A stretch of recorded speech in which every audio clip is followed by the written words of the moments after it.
Trabalho em altura. Quais são os regramentos que devem ser atendidos para essa atividade?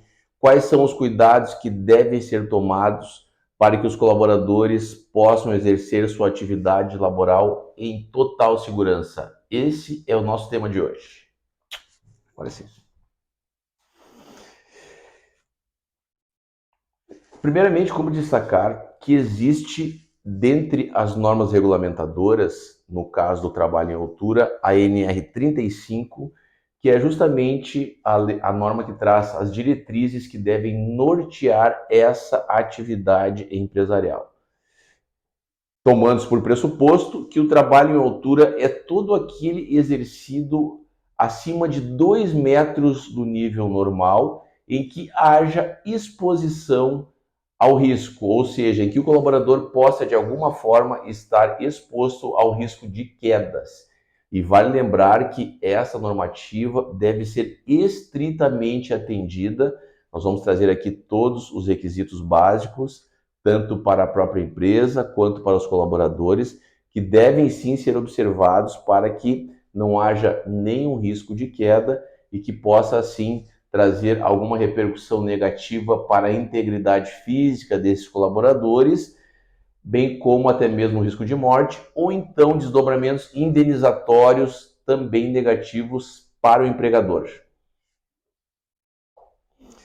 Dentre as obrigações básicas do empregador, nós vamos citar aqui as mais relevantes. Quais sejam? Devem ser implementadas todas as medidas de proteção que são elencadas na NR 35, norma regulamentadora 35 do Ministério do Trabalho e do Emprego. E mais, estabelecer um procedimento padrão, um treinamento para o desempenho dessas atividades em altura.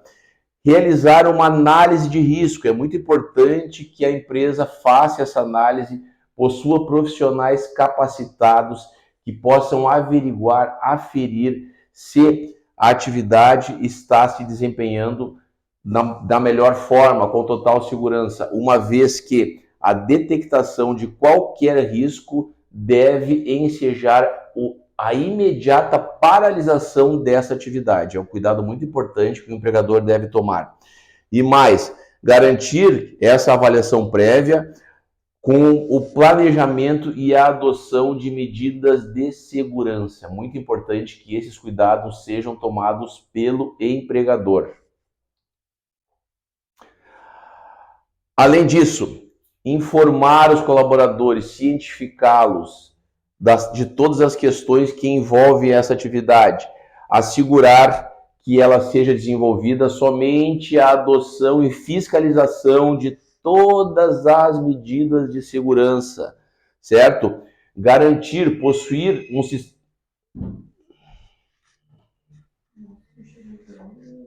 Eu vou voltar no garantir, tá? Garantir a suspensão das atividades em caso de detectação de qualquer tipo de risco. É muito importante.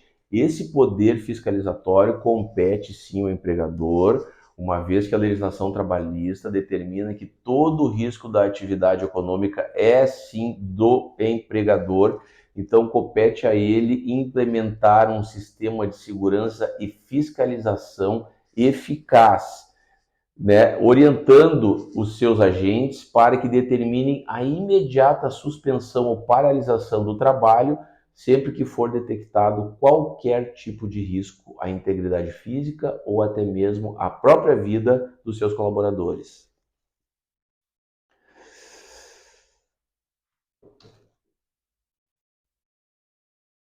Ainda manter toda uma documentação, que são os laudos, né, os programas de prevenção e saúde, prevenção de acidentes e saúde e segurança no trabalho, são programas que têm que ser renovados periodicamente, então a empresa tem que possuir toda essa documentação, devem ser feitos laudos de avaliação, estudos técnicos, isso tudo deve ficar documentado e guardado nos assentamentos da empresa, a fim de que uma eventual ação fiscalizatória, numa eventual fiscalização, a empresa possa apresentar esses documentos e demonstrar que está agindo em total conformidade legal. Mas o colaborador também possui algumas obrigações nesse tipo de atividade, uma vez que ela é considerada, por sua própria natureza, uma atividade totalmente de risco. Então, o colaborador deve também, ele próprio, zelar pela sua segurança e de terceiros, que eventualmente possam ser afetados, né, em relação ao desempenho dessa atividade em altura. Ainda, ele deve, para a sua própria segurança, cumprir todas as exigências legais e regulamentares, procedimentos internos que a empresa determina. Por óbvio, ele deve receber um treinamento ostensivo para que possa desempenhar essa atividade de forma totalmente segura. Ainda, colaborar, ajudar na implementação das exigências, certo? Ele próprio saber avaliar se existe algum risco e comunicar aos seus superiores hierárquicos da existência desse risco e imediatamente suspender a atividade caso seja detectado alguma situação que possa colocar em risco a sua própria vida ou a sua integridade física, como eu falei anteriormente. Além disso, a empresa deve ter um sistema de treinamento e capacitação muito adequado e eficaz. Tá? Esse treinamento compete a ela, esse trabalhador deve receber esse treinamento, deve possuir a certificação de que está apto para o desempenho das atividades em altura.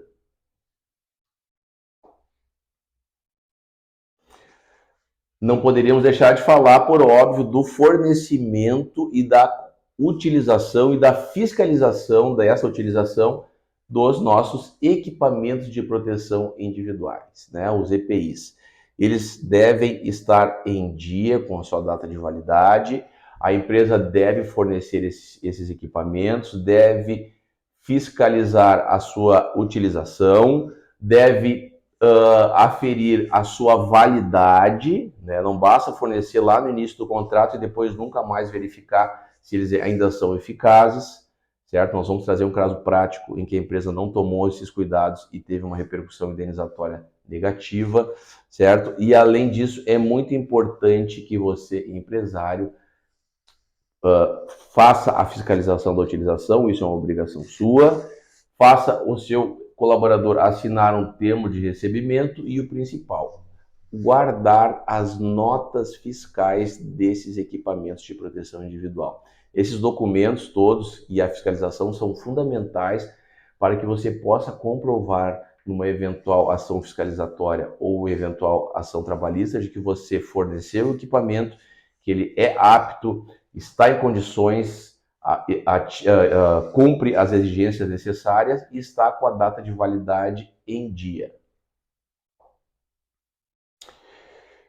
Nós temos também que elencar aqui quais são as atividades em altura mais comuns, certo? Vale lembrar que os segmentos que têm mais acidentes de trabalho nessa modalidade, o trabalho em altura, são as empresas de telecomunicações e construção civil e elétrica. Os estudos demonstram que esses dois segmentos são aqueles que possuem um índice mais elevado de acidentes no desempenho do trabalho em altura.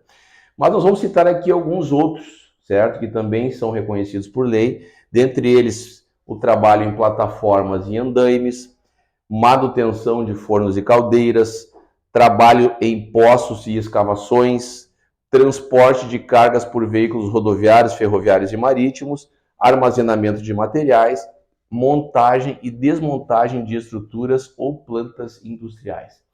Todos esses são comumente conhecidos, né, pela sua natureza, como trabalho em altura, que devem sim atender todas aquelas exigências lá da NR35, em relação à qual nós trouxemos aqui algumas questões básicas, certo? A norma regulamentadora possui mais uma série de determinações, de especificações, que devem ser muito bem observadas por você, empresário, que explora esse tipo de atividade. É muito importante destacar, antes de comentar aqui um caso prático, pessoal, em relação a isso, que se você terceiriza o trabalho em altura, veja bem, você terceiriza, a sua empresa, a tomadora de serviço, pode sofrer uma responsabilização subsidiária.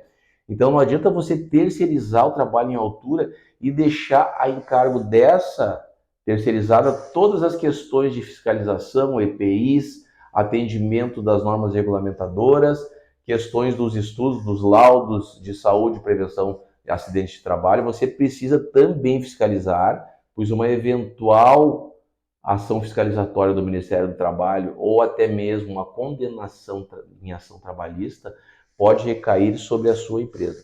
Então não adianta você querer atribuir uma culpa à terceirizada, uma vez que a responsabilização subsidiária, por força de lei, recai sim sobre também a sua empresa, que é a tomadora de serviços.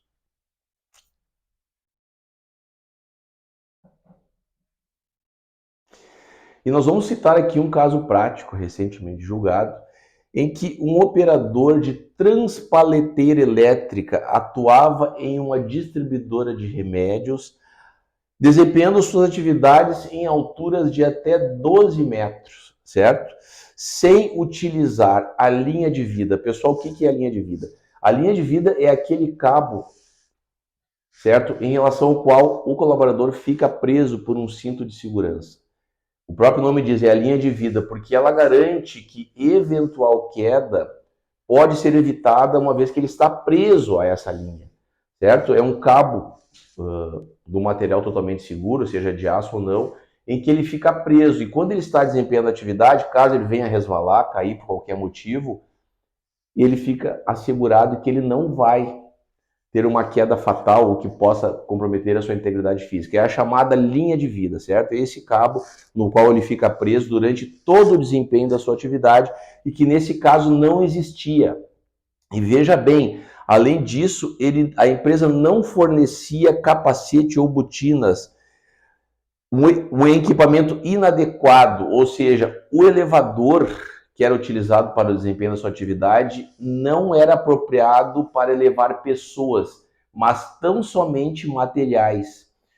Tudo isso foi averiguado e aferido na perícia técnica que foi realizada nessa ação trabalhista.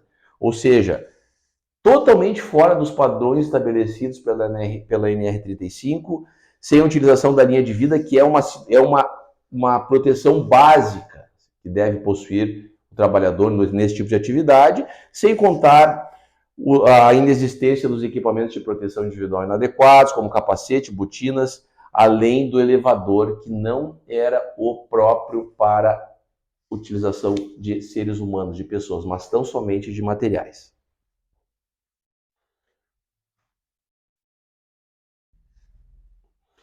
E nesse caso, nós temos uma situação peculiar, porque a ação foi proposta sem que houvesse nenhum tipo de acidente.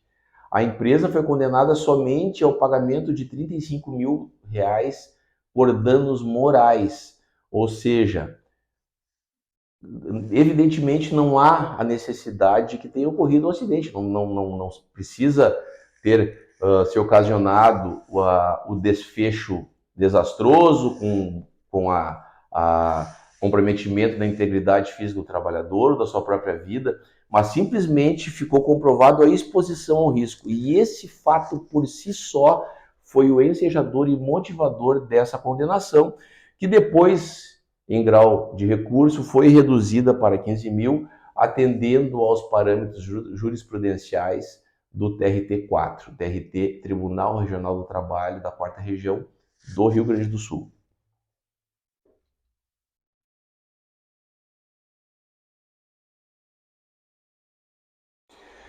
No estudo técnico realizado nesse processo, além de todas aquelas questões que eu falei aqui anteriormente, não fornecimento dos equipamentos de proteção, não utilização da linha de vida e do elevador inapropriado para seres humanos, ficou constatado também que o trabalhador ficava suspenso apenas pelo cinto nesse elevador e que esse peso poderia contrabalanceava o elevador, podendo causar perigo de queda para os outros que ali estavam.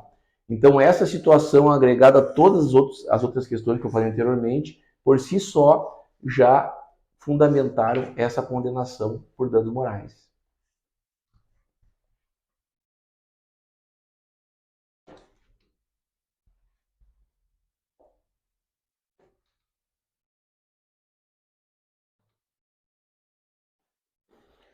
Então, veja bem que não se faz necessária a ocorrência do acidente propriamente dito. Quando ficar verificado a exposição ao risco, o não atendimento à norma regulamentadora, a empresa pode sim ser condenada a pagar uma indenização. Assim como, em contrapartida, o trabalhador também não precisa sofrer um acidente para postular algo em juízo. Se ele verificar que o seu empregador não toma as medidas necessárias, não lhe fornece os equipamentos adequados e não atende a todas as questões normativas, ele pode também, mesmo sem a ocorrência do acidente, postular uma indenização por danos morais.